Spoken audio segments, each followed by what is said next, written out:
Congress party తీసుకొచ్చినటువంటి అంబేద్కర్ గారి చేత రచింపజేయబడినటువంటి భారత రాజ్యాంగం ఉండాలంటే చేయి గుర్తుకు ఓటేయండి. మనుధర్మ సిద్ధాంతం రావాలంటే బీజేపీని తీసుకురండి. కానీ ఈరోజు బీజేపీ పేదల పార్టీ కాదు, అది కేవలం దోపిడీదారుల పార్టీ, కార్పొరేట్ కంపెనీల పార్టీ. కాబట్టి ఈ 10 సంవత్సరాల కాలంలో మీ ఇళ్లకెళ్ళి మీరున్న ఇల్లు కానీ, మీ గల్లీ రోడ్డు కానీ, మీరు దున్నుకునే భూమి కానీ, మీ వాడలో ఉన్న కరెంటు కానీ ఏమైనా ఇచ్చిందా ఒక్కసారి ఆలోచించండి. బీఆర్ఎస్ కూడా ఇంకా కేసీఆర్ గారు పవర్ హ్యాంగ్ ఓవర్ లో బతుకుతున్నాడు, అధికార మత్తులో బతుకుతున్నాడు, అధికారం ఉన్నామనేటువంటి భ్రమలో బతుకుతున్నాడు. ఆయన ఉన్నప్పుడు ఏం సమస్యలు లేవట, ఆయన పోగానే అన్ని సమస్యలు వచ్చినాయట. ఆయన ఇంకా ఆ భ్రమలోనే ఉన్నాడు.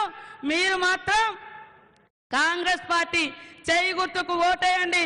ఇక్కడ ఉన్నటువంటి ప్రాజెక్టులు కానీ, రోడ్లు కానీ, పోడు భూముల సమస్య కానీ, మరి ఆర్య కులస్తుల సమస్య కానీ, మాలి సమస్య కానీ, మహర్ల సమస్య కానీ, సకల వర్గాల సమస్యలు నాకు జిల్లా ఇన్ఛార్జ్ మంత్రిగా నాకు అవగాహన ఉంది. సీఎం గారి దృష్టిలో కూడా ఉన్నాయి. మీ ఆత్మగౌరవాన్ని, మీ అభివృద్ధిని, మీ ఆశలను నెరవేర్చేది కాంగ్రెస్ పార్టీనే. మా అక్కలు కూడా ఇక్కడ పెద్ద ఎత్తున వచ్చారు.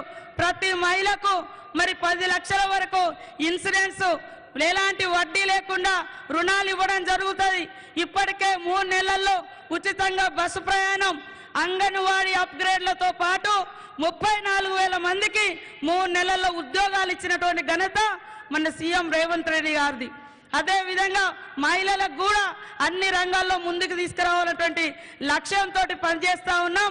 దయచేసి మీరందరూ కూడా ఒక్క అవకాశం, రాహుల్ గాంధీ గారికి ఒక్క అవకాశం, ఈ రాష్ట్ర ముఖ్యమంత్రి గారు వచ్చి అడుగుతున్నారు కాబట్టి మరి ఆత్రం సుగుణ గారికి ఓటేసి